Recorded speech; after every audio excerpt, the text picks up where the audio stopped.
आज का first topic है राउंडिंग ऑफ डेटा। तो what is rounding off data. हम किसी भी डिजिट से नंबर्स जब ड्रॉप करते हैं, फॉर एग्जांपल ये एक वैल्यू है 56.37, इसमें आपने कोई डिजिट ड्रॉप करना हो तो हम लास्ट डिजिट ड्रॉप करते हैं मोस्टली। आप इसे राउंड ऑफ कैसे करते हैं और डिजिट ड्रॉप कैसे करते हैं, आप 56.4 लिखेंगे इसे या 3 रहने देंगे, वो डिपेंड करता है कि आप डिजिट कौन सा ड्रॉप कर रहे हैं। तो किसी भी मेजर्ड वैल्यू से डिजिट ड्रॉप करना, इसे राउंडिंग ऑफ डेटा कहते हैं। इसके 3 रूल्स हैं। डिफाइन कैसे करते हैं? The process of dropping digits from a measured value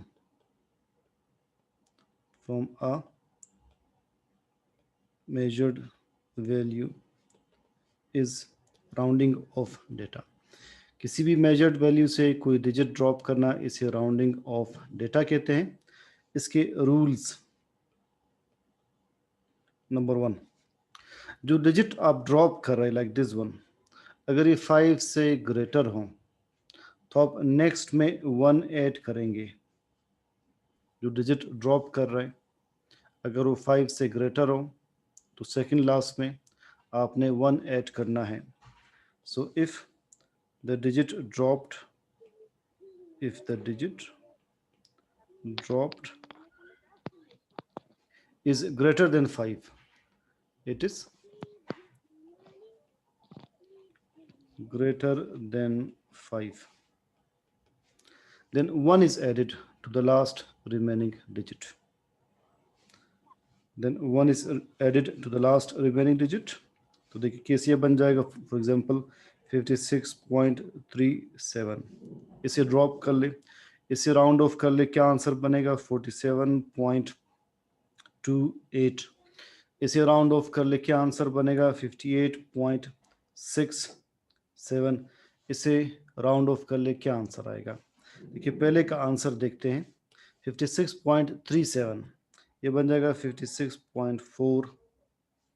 आप जो डिजिट ड्रॉप कर रहे हैं वो 5 से ग्रेटर है। 47.28 ये बन जाएगा 47.3।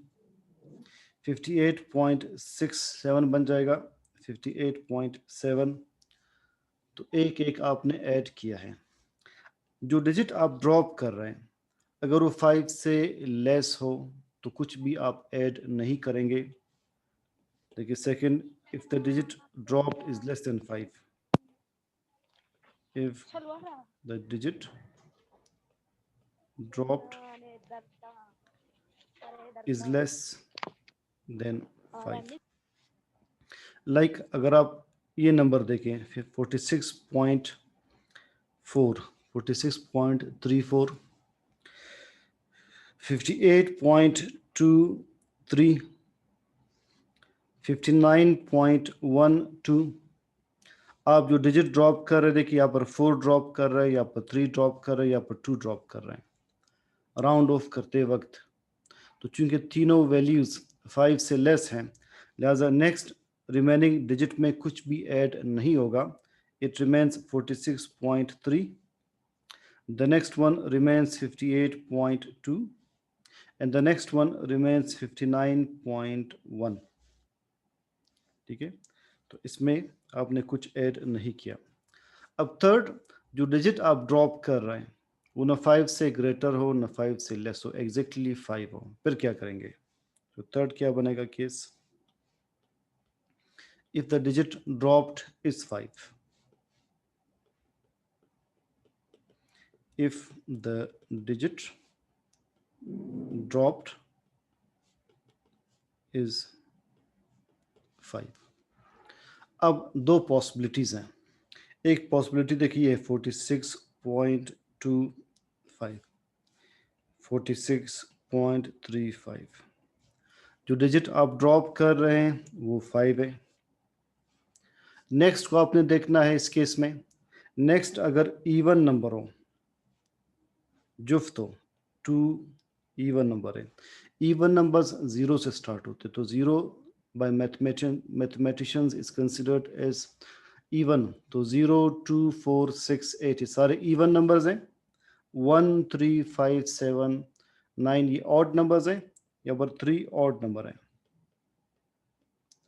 अगर लास्ट डिजिट जो अब रह जाएगा 5 के ड्रॉप करने के बाद वो इवन है तो आप कुछ भी ऐड नहीं करेंगे, और अगर वो ऑड है फिर 1 ऐड करेंगे। लाइक इस केस में ये बन जाएगा 46.2 एज इट इज। अगले में ये बन जाएगा 46.4, वो आपने 1 ऐड किया, तो इसमें आपने 1 ऐड किया। सो 3 रूल्स क्या बने? जो डिजिट ड्रॉप कर रहे अगर वो 5 से ग्रेटर हो, नेक्स्ट में 1 ऐड करेंगे। जो डिजिट ड्रॉप कर रहे अगर वो 5 से लेस हो, नेक्स्ट में कुछ भी ऐड नहीं करेंगे। और अगर डिजिट जो आप ड्रॉप कर रहे हो 5 हो एग्जैक्टली, फिर नेक्स्ट में उस वक्त आप 1 ऐड करेंगे कि अगर वो ऑड नंबर हो, अदरवाइज ऐड नहीं करेंगे। लाइक अगर ये नंबर इस तरह से हो 43.05, आपने 5 ड्रॉप करना है।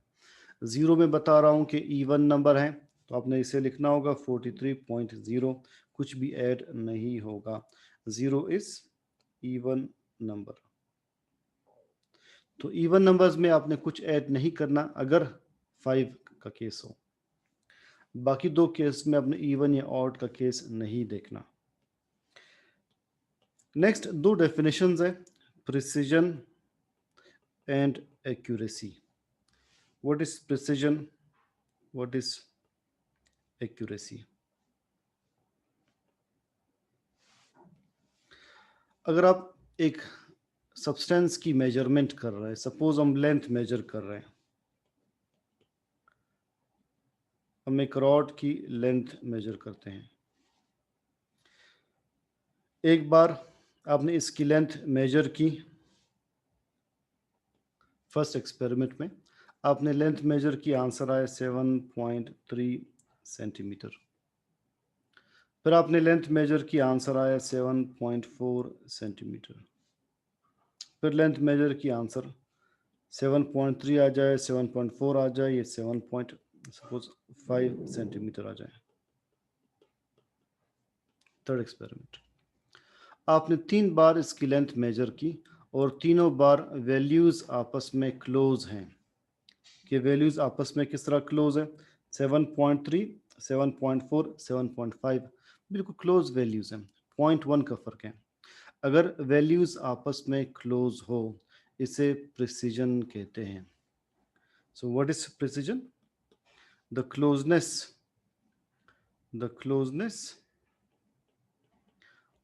among different values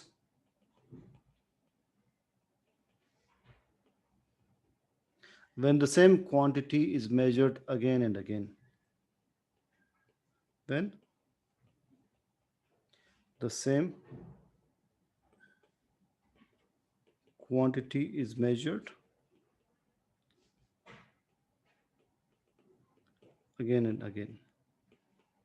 तो एक ही क्वांटिटी को बार बार मेजर कर लें, वैल्यूज आपस में क्लोज हैं, तो इसे हम प्रिसीजन कहते हैं। लेट्स सपोज इस रॉड की एक्चुअल लेंथ 7.4 सेंटीमीटर है। एक्चुअल लेंथ 7.4 सेंटीमीटर है। आपने जो वैल्यूज मेजर किए वो आपस में क्लोज तो हैं, प्रिसाइज तो हैं, क्या वो एक्यूरेट भी हैं? What is the next term? Accuracy. क्या ये वैल्यूज एक्यूरेट है या नहीं? एक्यूरेसी का मतलब है आप तीनों की एवरेज निकाल लें, आप इन 3 वैल्यूज की एवरेज निकाल लें। 7.3, 7.4, 7.5 3 वैल्यूज हैं, 3 से डिवाइड करेंगे, आंसर आ जाएगा 7.4 सेंटीमीटर। क्या आपका आंसर एक्चुअल वैल्यू के करीब है? बिल्कुल करीब है। तो आंसर का एक्चुअल वैल्यू के करीब होना, इसे एक्यूरेसी कहते हैं। वैल्यूज का आपस में करीब होना, इट इज एक्यूरेसी। वैल्यूज का एक्चुअल वैल्यू के करीब होना, it is accuracy. So accuracy क्या होगा? The closeness of a measured value to the actual value. The closeness of a measured value to the actual value is accuracy. तो आप एक quantity को कई बार मेजर करते हैं, हर बार की मेजरमेंट में वैल्यूज आपस में क्लोज हैं, यह है प्रिसीजन. आपने जो मेजरमेंट की वो एक्चुअल वैल्यू के करीब है, इट इज एक्यूरेसी. इसमें लास्ट पॉइंट है dimensions. What are dimensions? Dimensions show क्या करते हैं? डायमेंशंस का पर्पस क्या है, मालूम कैसे करते हैं, और इसको हम कैसे यूज कर सकते हैं? देखिए, अगर आपसे कहा जाए कि स्पीड के डायमेंशंस मालूम करें या वेलोसिटी के डायमेंशंस मालूम कर ले, velocities metre per second. Acceleration के डायमेंशंस मालूम कर ले, it is metre per second square, unit है. डायमेंशंस हमने मालूम करने हैं अभी. फोर्स के डायमेंशंस मालूम करें, फोर्स की इक्वेशन है मास इनटू एक्सेलरेशन. किलोग्राम मास के लिए, एक्सेलरेशन के लिए मीटर पर सेकंड स्क्वायर. अब हमने इन तीन क्वांटिटीज के डायमेंशंस मालूम करने हैं. वेलोसिटी का यूनिट मीटर पर सेकंड. आप देख ले मीटर किस चीज का यूनिट है? Metre is unit of length, तो आप लेंथ लिखेंगे ब्रैकेट के अंदर. सेकंड टाइम का यूनिट है, आप पर टी लिख लें. ये वेलोसिटी के डायमेंशंस आ जाएंगे. अलग भी लिख सकते हैं, एक साथ भी लिख सकते हैं ब्रैकेट में. एक्सेलरेशन के डायमेंशंस क्या होंगे? मीटर. लेंथ का यूनिट है, आपने एल लिखा कैपिटल. सेकंड टाइम का आपने पर टी स्क्वायर लिखा. फोर्स के डायमेंशंस क्या है? किलोग्राम किसका यूनिट है? मास, आपने एम लिखा. मीटर एल लिख लें. सेकंड पर टी स्क्वायर लिख लें. वॉल्यूम का यूनिट क्या है? हम उसके डायमेंशंस मालूम कर लेते हैं. Volume is equal to cubic metre. तो डायमेंशंस क्या होंगे? Cubic metre. मीटर लेंथ का यूनिट है, तो एल क्यूब. आप इस तरह से इसके डायमेंशंस लिखेंगे. तो डायमेंशंस आप यूनिट से लिखते हैं कि वो यूनिट जो उसका है वो किस बेसिक क्वांटिटी का यूनिट है. डायमेंशंस क्या शो करते हैं? डायमेंशंस ये शो करते हैं कि ये जो क्वांटिटीज है, like velocity, acceleration, force, volume, ये किन बेसिक क्वांटिटीज से डिराइव्ड है. लाइक आप बता सकते हैं कि फोर्स कहाँ से डिराइव्ड है. Force is derived from mass, length and time. Acceleration कहाँ से डिराइव्ड है? एक्सेलरेशन डिराइव्ड लेंथ और टाइम से. वेलोसिटी लेंथ और टाइम से. वॉल्यूम लेंथ से डिराइव्ड है. तीन वॉल्यूम लेंथ्स मिलकर एक वॉल्यूम बनाते हैं. तो डायमेंशंस का पर्पस ये है कि डायमेंशंस ये शो करते हैं कि कोई क्वांटिटी किन बेसिक क्वांटिटीज से डिराइव्ड है. तो हमने पढ़ा है कि क्वांटिटीज या बेसिक होंगी या डिराइव्ड होंगी. बेसिक क्वांटिटीज से बाकी सारी क्वांटिटीज डिराइव्ड हैं. डायमेंशंस का आंसर हमेशा बेसिक क्वांटिटीज में से होगा, लाइक मास, लेंथ, टाइम, इनमें से इसका आंसर होगा. So the purpose of determining dimensions is to know the basic quantities from which a particular quantity is derived. So dimensions का आपने purpose क्या याद रखना है? Purpose of determining dimensions is to know the basic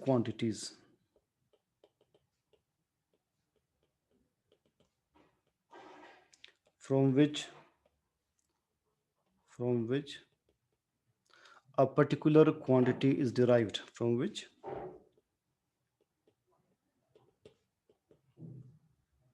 a particular quantity is derived. एक और last point dimensions का एक और यूज है जो आपके बुक में एक सेंटेंस में दिया है कि डायमेंशंस कैन बी यूज्ड. ये स्टेटमेंट फिलहाल आपको क्लियर नहीं होगी, मैं एक्सप्लेन करूंगा तब क्लियर होगी. Dimensions can be used to determine to determine whether an equation is homogeneous or not.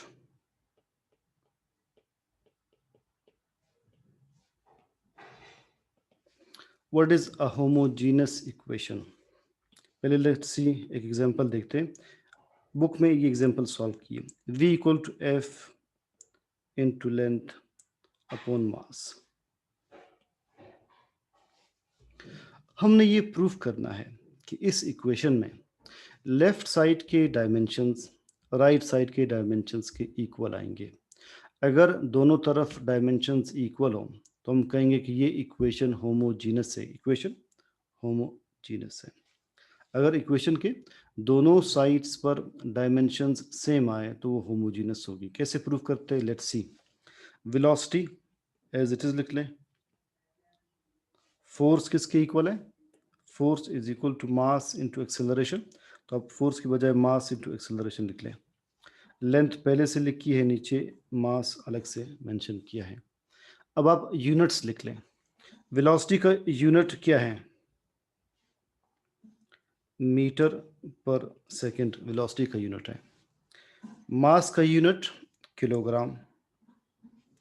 Acceleration का यूनिट क्या है? Metre per second square. Again length का यूनिट क्या है? मीटर. नीचे मास का यूनिट क्या है? किलोग्राम. अंडर रूट की वैल्यू क्या है? 1/2. Under root is 1/2. तो मास का यूनिट किलोग्राम लिखा, स्क्रीन पर देख ले. एक्सेलरेशन का मीटर पर सेकंड स्क्वायर लिखा. लेंथ का मीटर लिखा. नीचे मास का अगेन किलोग्राम लिखा. कौन से टर्म्स कैंसिल होंगे? किलोग्राम किलोग्राम से कैंसिल होगा. ठीक. रह जाएंगे लेफ्ट साइड पर metre per second. Right side पर मीटर मीटर के साथ मल्टीप्लाई होकर मीटर स्क्वायर बन जाएगा. पर सेकंड स्क्वायर. ये 1/2 जो ये दोनों के साथ मल्टीप्लाई होगा. जो अंडर रूट का 1/2 है ये यहाँ पर भी मल्टीप्लाई होगा, यहाँ पर भी मल्टीप्लाई होगा. तो ये 1/2 को मैं इस पिंक कलर में शो करता हूँ. ये इसके साथ भी मल्टीप्लाई होगा या भी मल्टीप्लाई होगा, या कैंसल होंगे, या कैंसल होंगे. अब देखिए लेफ्ट साइड पर टर्म क्या है? Metre per second.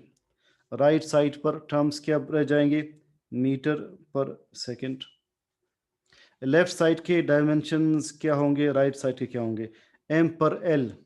So it is length पर टाइम. ये डायमेंशंस है. राइट साइड पर मीटर के लिए l, टाइम के लिए पर t. दोनों साइड्स पर डायमेंशंस सेम आ रहे हैं. इट मींस इक्वेशन होमोजेनस है. अब स्टार्ट से देख ले. Dimensions can be used to determine whether equation is homogeneous और नॉट. एक ऐसी इक्वेशन के जिसमें डायमेंशंस दोनों साइड्स पर सेम हो, इसे होमोजेनस कहते हैं. Most of the equations are homogeneous. v equal to F L upon m, ये एक इक्वेशन है. इसमें हमने पहले f की वैल्यू लिखी ma. फिर हमने यूनिट्स मेंशन किए. Velocity metre per second left side पर. राइट साइड पर मास का unit kilogram. Acceleration metre per second square. Length metre, मास किलोग्राम. किलोग्राम की वैल्यूज कैंसिल होंगे. अंडर रूट 1/2 के इक्वल है. तो रह जाएगा राइट साइड पर मीटर स्क्वायर पर सेकंड स्क्वायर. 1/2 दोनों के साथ मल्टीप्लाई होगा. 2 से कैंसिल होंगे तो metre per second right side पर आंसर आ जाएगा. दोनों साइड्स पर डायमेंशंस सेम है. सो होमोजेनस इक्वेशन क्या होगी?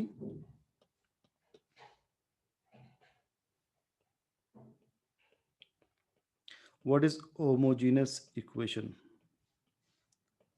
An equation in which dimensions are the same on both sides.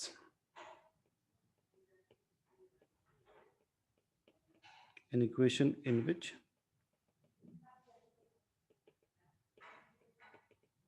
dimensions are the same on both sides. It is homogeneous equation. So हमने prove किया कि डायमेंशन से आप होमोजेनिटी मालूम कर सकते हैं. पर्पस ऑफ डिटर्मिनिंग डायमेंशंस ये हमने डिस्कस किया. डायमेंशंस मालूम कैसे करते हैं? ये डिस्कस हुआ।